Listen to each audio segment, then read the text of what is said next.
LeBron James just broke his silence, and he didn't come to play nice. He's calling out the WNBA, followed. This is the game that made an NBA legend speak up. What should the WNBA do to Carrington? Let me know down in the comments below. You know, there's a very small number of men and women that actually get to live out their dream of playing a professional sport. And we have grown-ass men and women out here doing whatever they can to try to make sure that does not happen. That is the weirdest thing in the world. 2 minutes left in the first quarter of the heated game. DiJonai Carrington didn't even wait to untie her shoes, and after she got ejected with a flagrant foul for coming across Sophie Cunningham head. She goes on Twitter and she writes, "White privilege." Like, I just don't get, like, every moment this young lady got, and she's only played like a couple games this year because she was hurt, and then she comes, and she already has shit off the court with her ex-girlfriend, and like every time she has a chance to blow some shit up and make a mockery of the league, best believe DiJonai Carrington is gonna do it.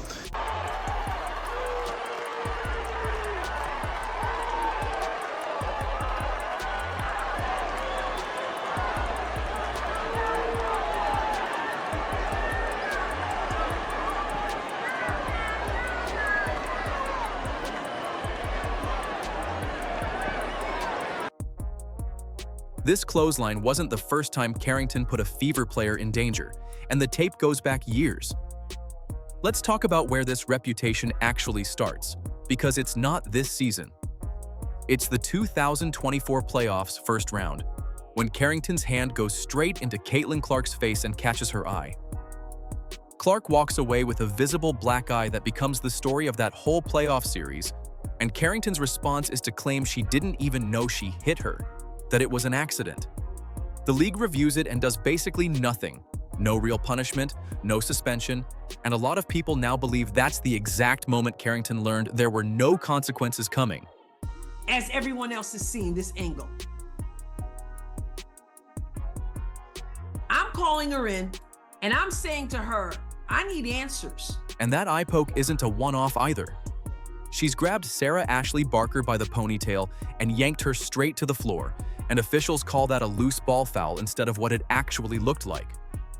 She's undercut Skylar Diggins on a fast break and caught her in the head. She even hurt her own teammate, Paige Beckers, while trying to foul someone else on a different play entirely. In 2025 alone, before the Cunningham hit ever happens, Carrington already racks up 3 flagrant fouls in a single month, which is why basketball analysts are on record saying she was going to seriously injure someone if the league didn't step in. Did go for the basketball. She basically reached around Shepard's body, but the fact that she went for the basketball and for the block really it's a basketball play. Yeah, it is. And she ends up getting Shepard in the face, the nose. I don't know which takes precedent. Oh, see, it's the hit the ball and then it's the pull back. They're showing it on the Jumbotron at a different angle that sort of looked like, watch after Carrington goes for the block, watch her pull back right here, and that's the part that I don't know if you separate that. That's the gap between the image and the footage. Carrington gets talked about as a hard-nosed defender, someone who just competes at a high level. But I think the league is taking care of that, meaning the foul. And this has nothing to do with race. Last year, I did the same thing, and I got kicked out of a game, and I deserved to be kicked out. There's no reason even to play that card, meaning the race card. Clearly, I think it was like unnecessary. I don't even know her. She wasn't even on the team last year when all that was going on. But I do think people play the Fever. We're nationally televised. There's a lot of eyes on us, and people just want attention. And that's her just trying to get attention. Carrington's response to all of this comes almost instantly. Within minutes of getting ejected, before Cunningham even leaves the court, the league fixes it in under 2 hours. It just shows the type of person that she is. She, like, you know, you do it. Like, it's no doubt about what you did was a unnecessary flagrant 2 foul.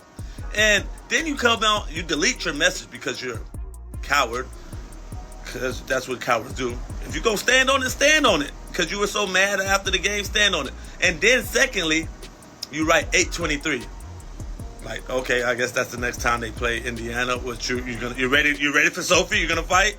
You ready? I'm glad that they rescinded it, because for that action being minimal, like a brush, this is what should have happened and the right thing happened. What? Like, what is... All I'm saying is I have flashbacks to college when my teammate bumped into a coach like this and it was a problem. Where your teammate did what? Bumped into one of our coaches this way and it was a problem. But I think when we analyze it, if Caitlyn didn't say anything, it is marginal. I think rescinding it was fine. But I do understand in the moment how we got here. Well, and this is why you have the processes in place for the league to be able to... That is a deep sigh. You good? Yeah, it's just always something. I mean, my goodness. And the tech isn't the only missed call of the night. Clark gets...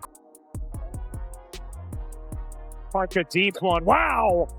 Clark step back three is good. Clark comes up with a steal, laying it up and in for Boston, finding her wide open for the lay.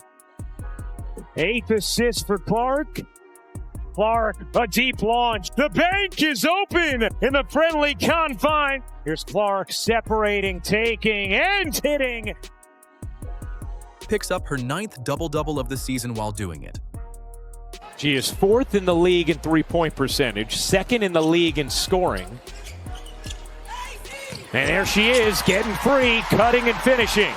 Kelsey Mitchell drops 27 points on 11 of 22 shooting, adding 5 rebounds and 2 assists, and her streak is the real story here. This is Mitchell's 16th straight game, scoring 20 or more points, which breaks Asia Wilson's old record of 15 in a row. Nobody else in WNBA history is within shouting distance of that number. But once the starters check back in, the Fever rip off a 24-6 run to close the half, and that swing is what turns a close game into a blowout lead.